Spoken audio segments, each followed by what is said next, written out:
Hello, everybody. I'm Chris Kruger, Senior Manager for Content with the Davis Phinney Foundation, and welcome to this month's Living with Parkinson's Meetup. In this monthly series, we feature a panel of people living with Parkinson's, and we're here just to share how Parkinson's impacts our lives. I happen, I should say, to have Parkinson's myself. I was diagnosed when I was 37. Each meetup, we talk about a specific topic, and today's topic is how we exercise and how we manage the interruptions to exercise that we might experience. So, to get started on the topic today, I think I'll actually start by asking Chris to introduce himself. And maybe, Chris, you can give an overview of your Parkinson's experience, maybe when you were diagnosed, how long you've been living with Parkinson's and your experience, maybe if you knew you had it before you were diagnosed formally, and just a little bit of your experience generally. And then, since our topic is exercise, and I know you have some specific experience in that regard, Chris, after you introduce yourself, just maybe share some of that experience that you have and how you exercise and maybe how you navigate some of the hiccups that you encounter when you do it. Okay. All right. Let me think about all that for a moment. And Yeah, sorry, that's a lot I just put on your plate, but just your sure. background first, please. Yeah, my full name is Krista Gray. I'm 61 and I'm a dance and fitness instructor. I've been doing that for over 30 years. And I was diagnosed, well, I feel like I've had Parkinson's for about 11 years, but I was diagnosed in 2019. Parkinson's has affected me in a way that is really profound. My story is dance, and I move. Movement is a part of what I do. So when I had Parkinson's and got diagnosed, it was a little troublesome, and I was wondering if I'd be able to continue doing what I'm doing because I want to teach. I want to dance and to teach. So I kind of was at a crossroads as to what am I going to do, and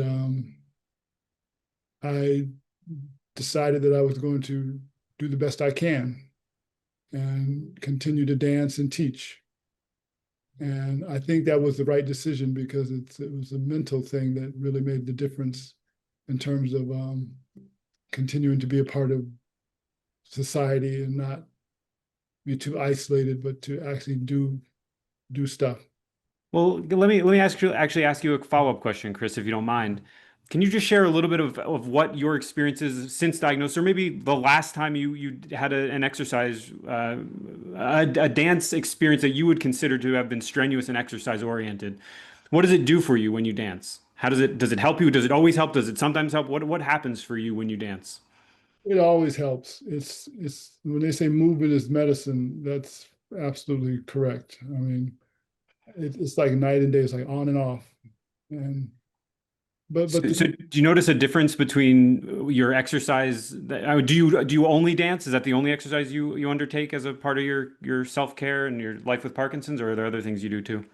well, I try to eat well and get enough rest, but the dance is exercise. So there's certain things about dance where you're creating and working sometimes more specific and quality of movement. Like in dance, you often move certain joints that you may not discover in just generic exercise. Like so, the dance opens up more creativity and opportunities to explore.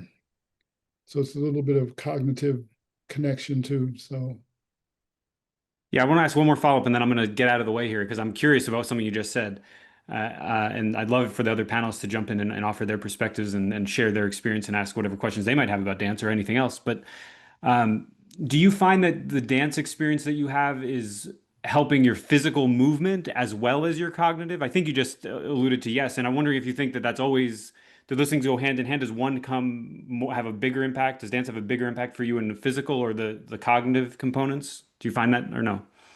for the quality of movement and what you're trying to achieve through dance, it's both of them. Because oftentimes your movement is connected to something cognitive in terms of what you're trying to achieve in terms of an emotion or a feeling. So so I would say it's both, basically. It almost sounds like there's dual task all the way through. You're moving and you have to plan that out, but you also have to think about what the translation between the experience you're having internally and the experience you're presenting in terms of your movement outwardly. Yeah, it's very internal too. It's oftentimes when you're dancing and you're working on a certain quality of movement, you're very focused on that. And it allows you well, one of them is creative self-expression and being able to move from how you want to move is very important because just following is kind of surfacey. It doesn't allow you to explore different things. You're making me want to take a dance class right now.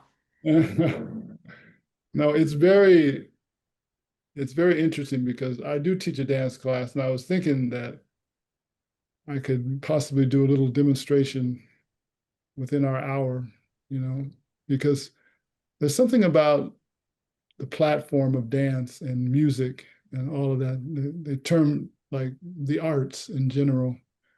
And like anything else, people get nervous or um, just, well, I'll use the word nervous when it comes to exploring anything that has to deal with self-expression because they would say, I can't dance, I can't do that. Well, it's not really there to make anyone a dancer. It's an internal feel that makes you want to move.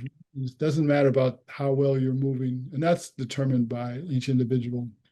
Some people think they should be experts right away when it comes to dance, and that's not always the case. It's more like working and creating a platform where you can do this on a regular basis. Because that's what they say. They say, don't, what exercise works for you is the one that you'll do the most consistent. And that's true. That's very, very true. But finding that platform can be challenging because there's tons of classes and there's tons of opportunities. But the problem with that is that for somebody that's never danced before or never taken an exercise class before, how do you know if what you're doing is the best that can be done for you at that time?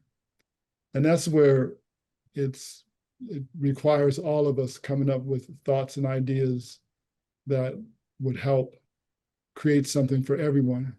Like me being here on this panel, I don't know if I would have ever met Annie or Larry or how would we have connected, So thank you, Chris, for taking that opportunity to think about who you want on the panel for a very specific reason. Yeah, I should So say too, and then I want to jump to Christy for right in a second, but I just want to say that you can contact the folks on the screen via our ambassador page on our website.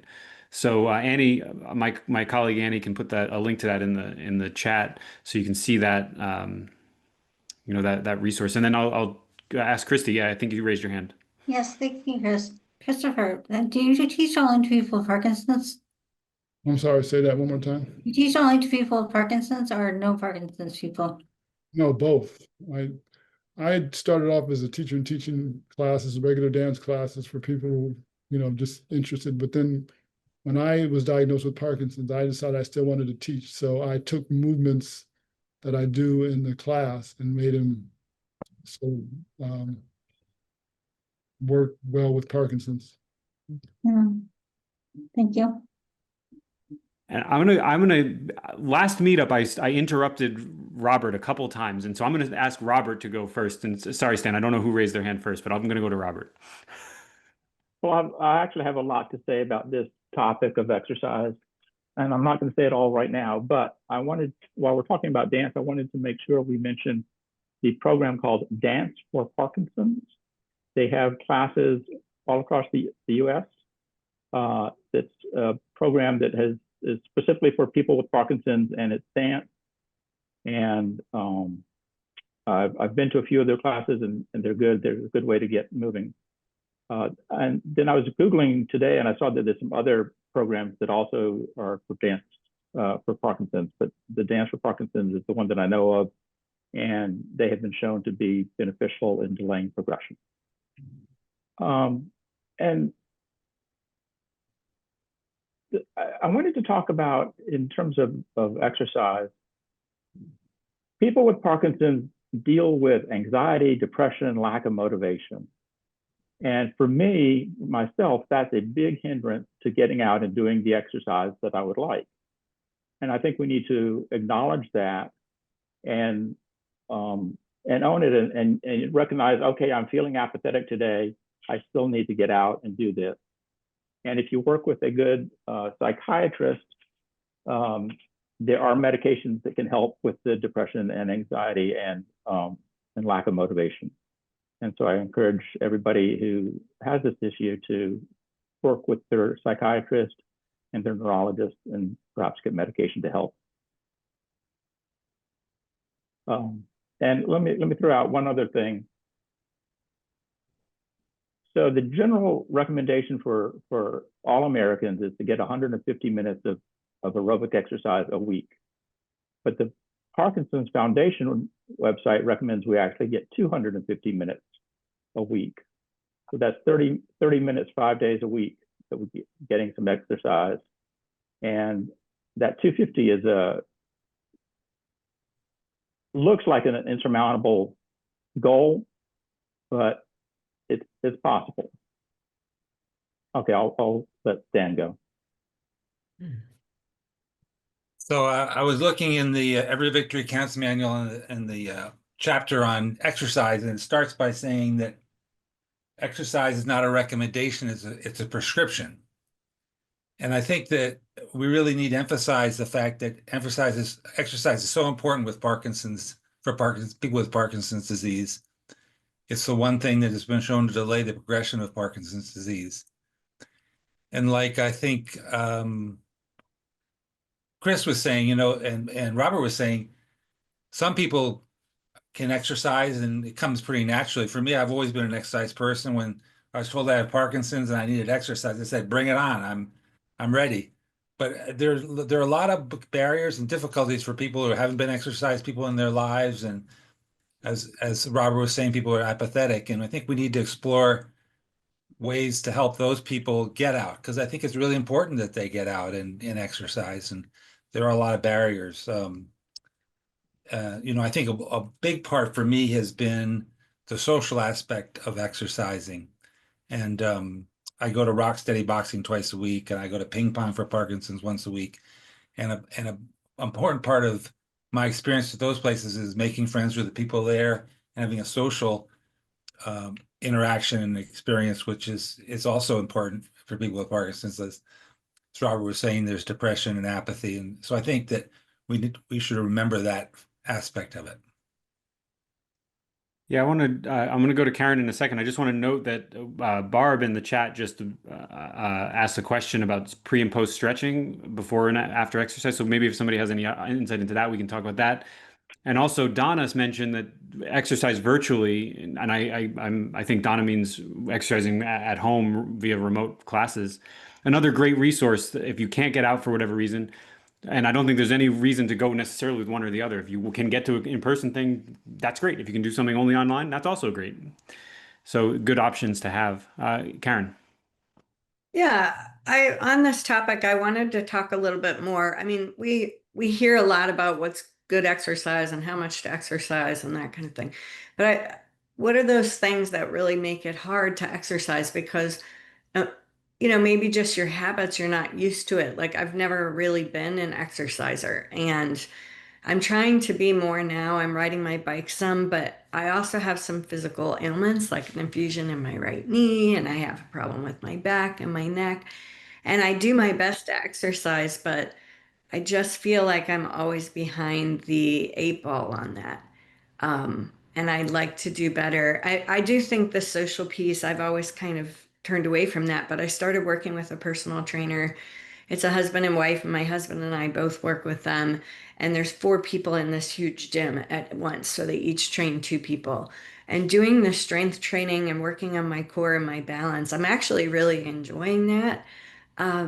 I didn't think that, I always thought of exercise, even though getting your heart rate up is probably what we need for Parkinson's. I think there's a lot of benefits of strength training too. I'm finding that it gives me confidence and it makes me feel like I have more energy and that kind of thing.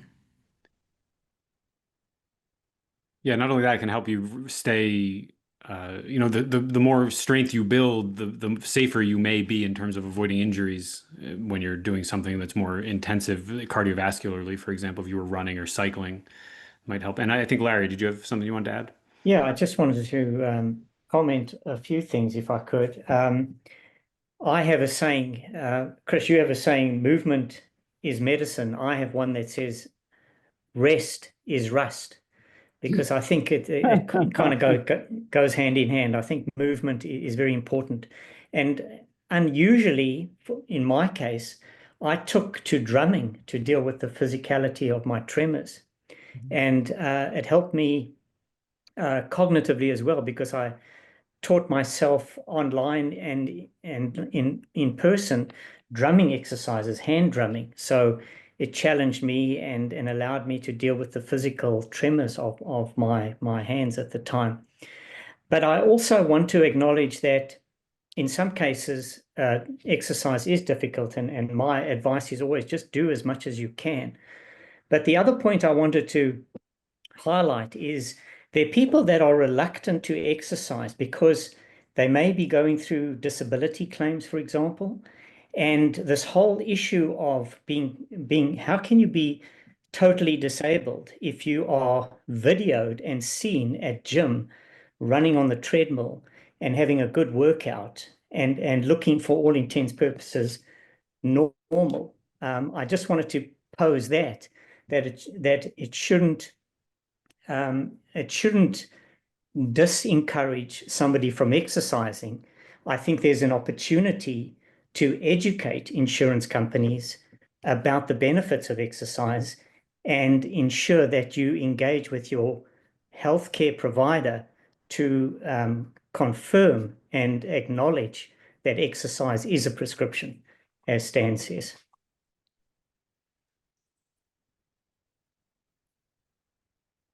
Yeah, Nicole.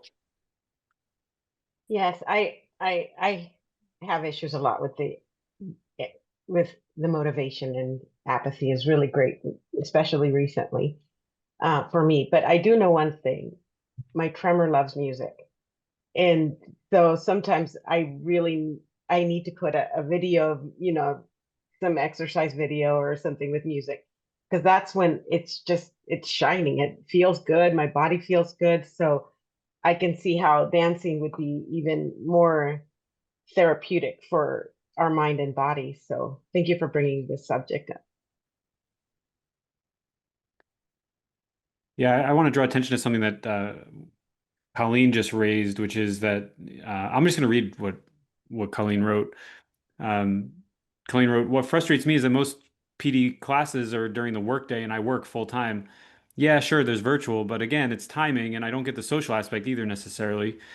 And Colleen added that she thought that would help with motivation.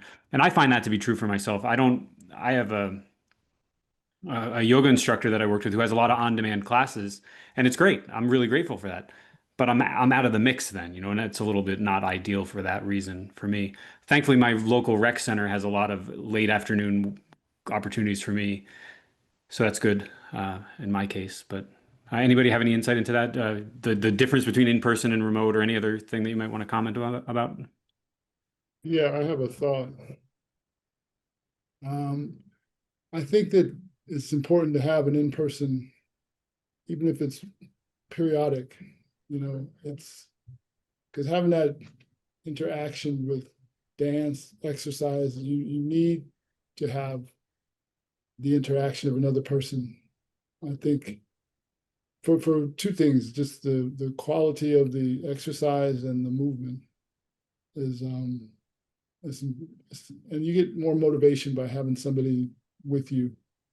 And I know that's difficult and challenging, but I think it's essential that every person gets information as much as possible. Because if you don't have the right foundation, then you just feel like this is boring. I'm not getting anything out of this. And sometimes little tweaks can change an attitude or a way somebody feels about their body or how the body feels at that moment. And then you're kind of going in the right direction because you want to do it. You remember how the body felt when you moved a certain way, and you want to keep doing that.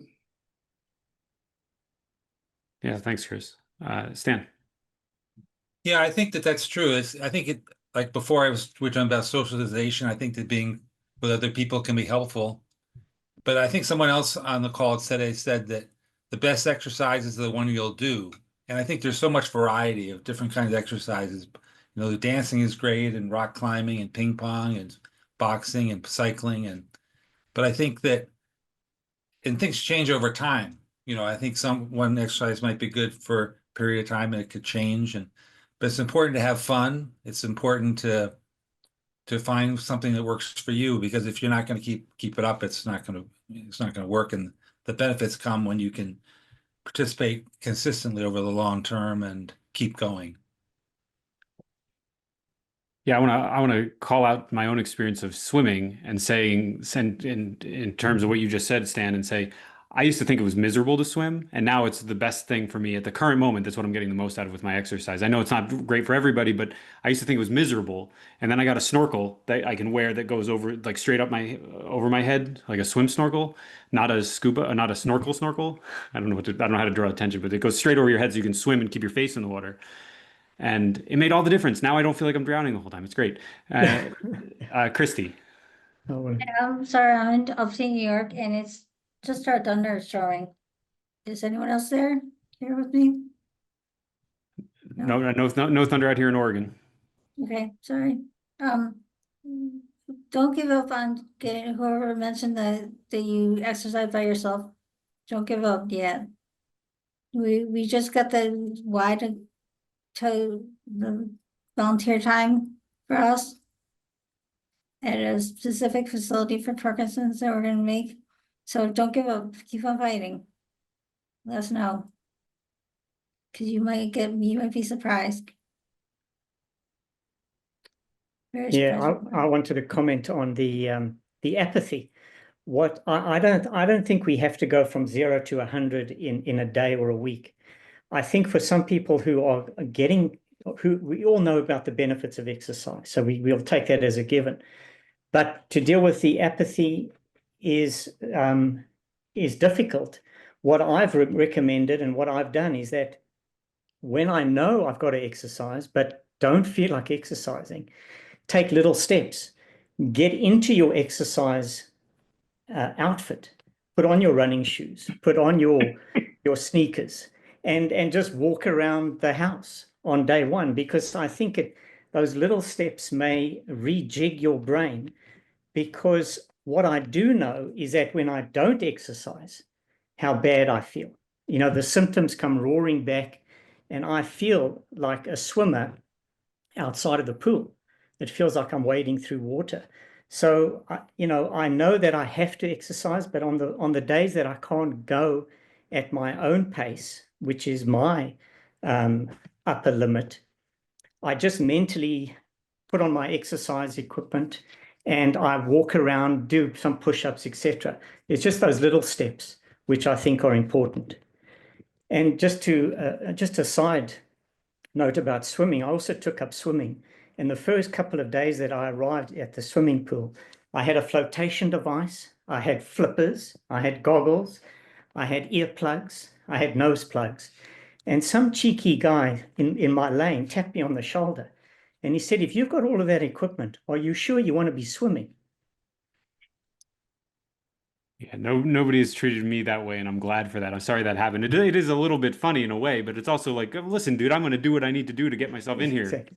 As long as we don't drown. Did you drown him? Can't admit that. So, Joanne in the chat just noted that exercising lately doesn't energize her, and that it tends to be draining. And I definitely have that experience. Does anybody else get that where it's you actually feel worse after exercise? Mhm. I see Nicole nodding. Stan, nope. Sometimes I need to take a nap afterwards. Yoga on those days. So how about the other piece of this, which is another question we received? I'm actually going to jump to a question that we received before the webinar, which is Kathy asked, do you find that medication helps with exercise? And if so, how does it help you? I'll say for me, I need to make sure and I'll go right to you, Robert. I would say I need to have my medication dose timed well. Otherwise, my legs don't function sufficiently for me to get the exercise that I want to get. So for me, my movement disorder specialist said, if you need to take an extra dose of levodopa an hour before you can get to the workout, he thinks that's okay. For me, you should choose your, you got to talk to your own care team about that to make sure that's okay in your situation. But for me, he said that was okay. And Robert.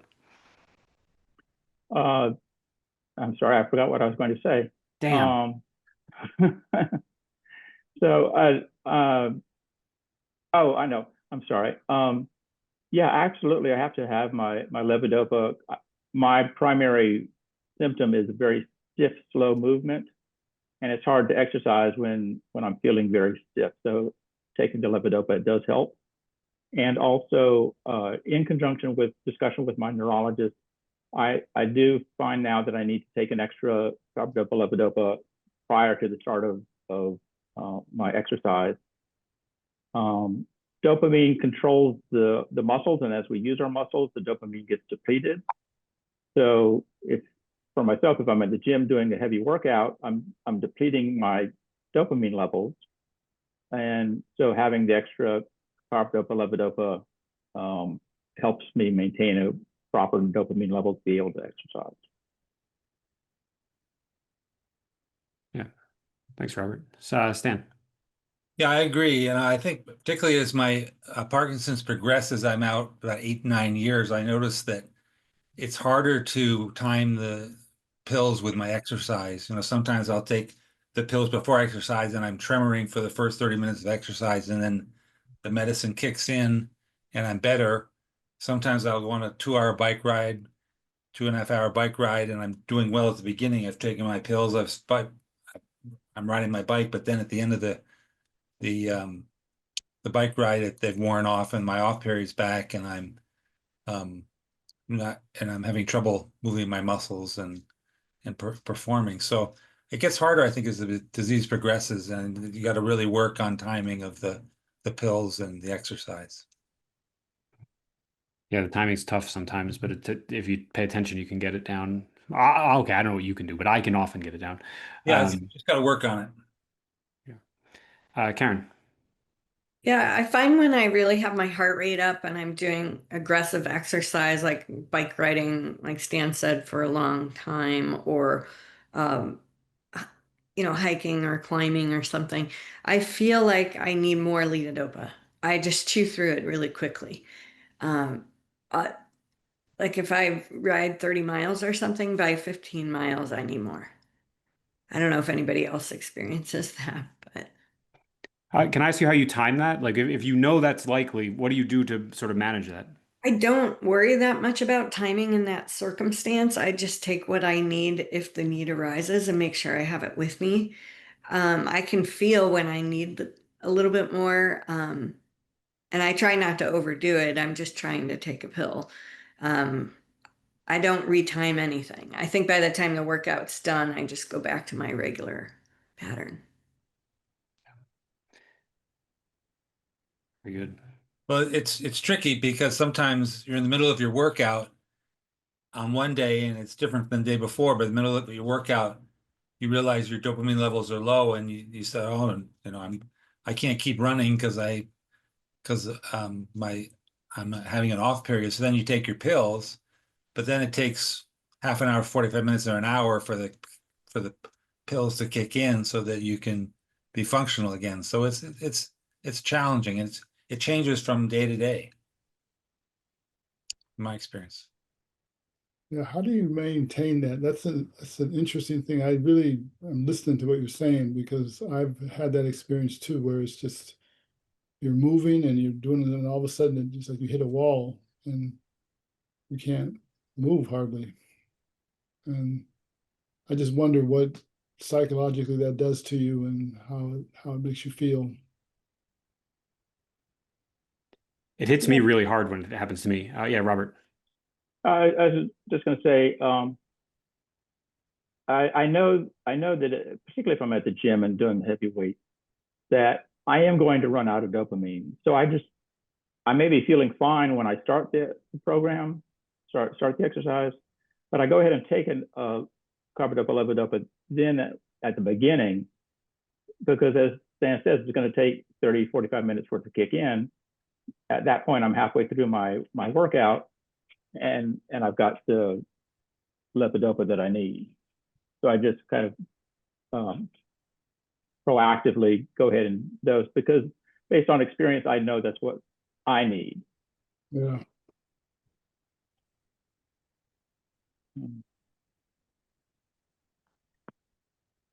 And the tricky thing is that for me, as the disease progresses every month, every year that it goes on, it gets more challenging to anticipate and to have the medicine in your system in an effective way that helps you maintain your exercise. So it's unfortunately it just progresses. Everyone's Yeah. so different. It's hard to predict how long it will take. I'm all really off because I took meds a long time ago. It won't kick in. It's like this dose is a skip dose or non-functional dose. So everyone can have the best. You can have like the best plans, but it doesn't always work that way.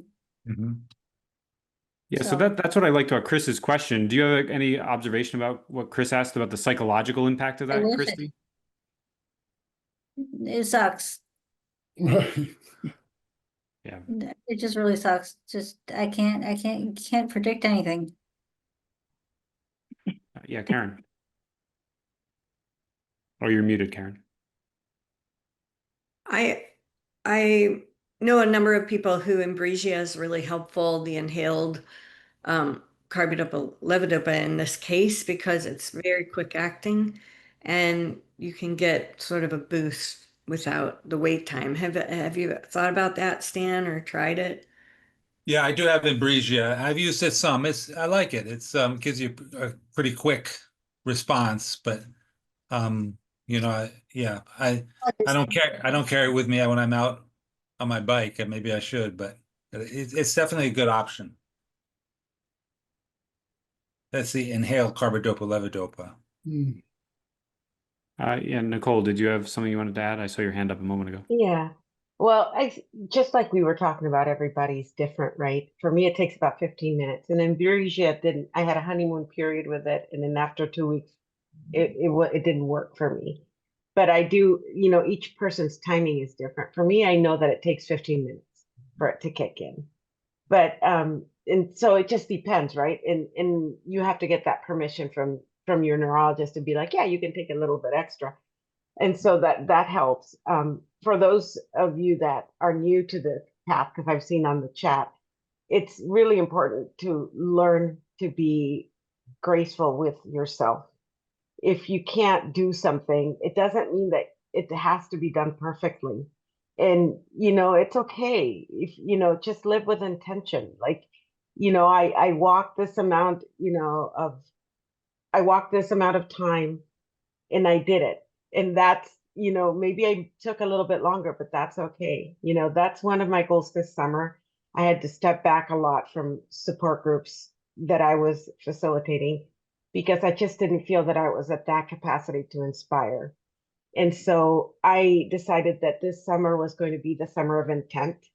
And so I wrote down my 3 intents of what I want in my life and how I'm going to do them. And I'm checking in with myself every day. And it's hard, but just live with that intent and be graceful with yourself and just be kind. I mean, think about all the people that you're kind to and that you're forgiving to. Are you doing the same for yourself?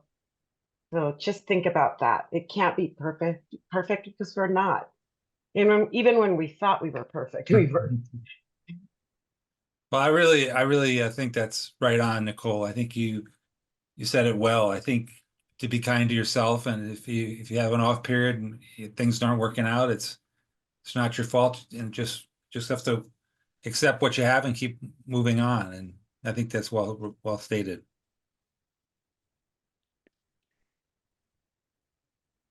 Yeah, for me, I get in the situation when I try to run. I really like to run, and it's getting harder and harder for me to do that reliably. And that's why I've been swimming more. But when I think I'm timed and I'm going to go for a run and then I can't because my leg doesn't swing properly, I just get so frustrated. But what I've learned is that I have to do something else instead. You know, I can't just give up. I either have to stop and sit and stretch or something and just let it calm down and just settle in. Or, maybe it's just do some yoga that day, or maybe it's, have a little bit of mindfulness or meditation practice instead, and just do something different. Otherwise, I can really get stuck in that negative feeling. So I just try to make sure I don't stay there. Do something else. That's harder, easier said than done Yeah, sometimes, it's for really sure. hard not to be negative. Really, really hard.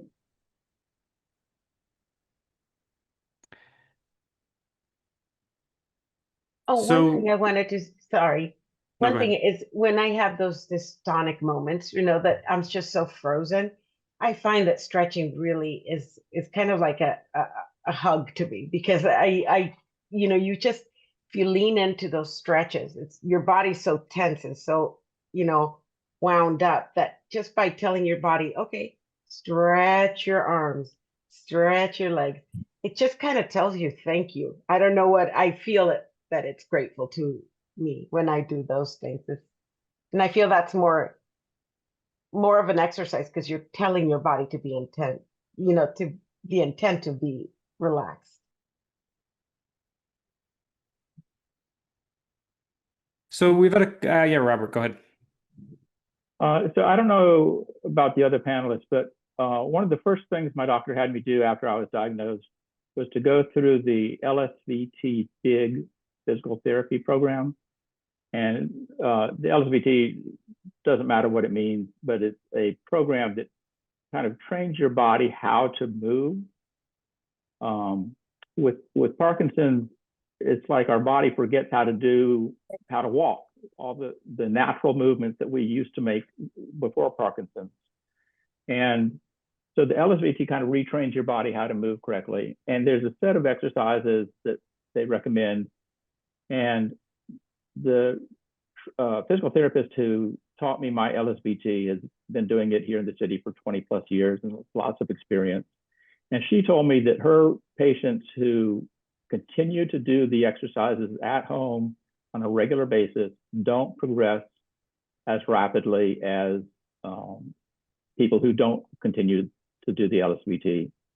And I recommend the LSVT big for everybody who has Parkinson's. It's a good way to start. It gives you a foundation to work from. And somebody made a comment in the chat about balance. The LSVT big will help your balance, and there's also other. You look on YouTube, there's trainers who have balance exercises for people who are over 50. I find those helpful. On a slightly different topic, I wanted to say one thing that I struggle sometimes. Parkinson's seems so overwhelming, and there's so much I have to do, so many doctor's appointments and exercise, and how do I fit it all in? And for those of us who aren't working anymore, my therapist said, this is my new job. To think about, okay, normally I would have gotten up and go to work at 8 o'clock in the morning. I need to get up and go exercise at 8 o'clock in the morning. This is my new job. And that's one way I get around the apathy issue of not feeling motivated to go exercise. That's all. Yeah, I agree with that. I think put it in your calendar. The 8 type personalities that we all run our lives through a calendar. Put it in your calendar. Yeah, that's one of the benefits that I think somebody mentioned in the chat earlier, that they find that the in-person events get them out of the house, and it gives them a way to get motivated to go. Mm-hmm. I think that can happen with a remote opportunity as well, but that's along those same lines. I think that's why it helps, because there's something else going on outside of you that is drawing you to it. There's like a gravity to the whole experience if you're doing it with other people, especially in terms of scheduling it. I'm wondering if, mentioning balance, as I think Robert did just a moment ago, or maybe it was Stan, I don't remember. But I'm wondering if any of the panelists have tried any exercise that has specifically helped any individual symptom. For me, swimming really helps my tremor, which has become really surging lately. So it's something about that slow motion through the water as I'm swimming. I don't know what it is, but it really seems to help my tremor the next day. Anybody else have a particular exercise that seems to have helped them with a specific thing? Well, I think static stretching is good with breath. I think oftentimes we move and we're unfamiliar with movement, and you literally are holding your breath as you move. So to be able to have release tension through stretching is good. But it's like, but if somebody told you just put your arm here, put your leg here, and relax, if they left out the breathing component, they're not going to feel very good. It's going to be very rigid. So I think anytime you can relax in a position that's stretching the muscles is great. And how you feel afterward is really, you want that feeling again. So you tend to maybe try the exercise again until it becomes a routine that you're doing. And it's Yeah, that's my experience of stretching. It's just I feel so soothed afterwards after a yoga practice. It's like everything seems calmer. It definitely helps with my tremor too, as another side note. Yeah. And you think people would know that, but the information and how we get our information is really tricky sometimes. It's just, that's why I almost think that one of the panelists, I'm not sure who said it, was the idea that you start off with something very simple, like putting on your shoes and walking around the house. It doesn't seem like much, but the fact that it's consistent, and it's like moving your shoulder joint. You're not moving your whole arm, just relax your arm and move your shoulder in a circle. It doesn't seem like much, but it really isolates certain muscle groups, and it becomes more natural as you do it. Karen, I think you had your hand up a moment ago. Yeah, one thing I find invaluable is a type of stretching called active isolated stretching. So you just reminded me of it, Christopher. It's sort of like isolating a muscle group and then very short length stretches, but progressively more and more. And that's something that I do every day. And I think if I didn't do that, the dystonia would be much worse. I find that it helps me to relax the muscles and really like helps joint pain and other things that are caused by this dystonia. So the stretching has been really helpful. Well, I think maybe we'll wrap the conversation now. Thanks for being here for this, the topical part of this conversation, and we'll transition to the Q&As now, and we'll see everybody again. Our next webinar is always the third Thursday, our next meetup, always the third Thursday of the month.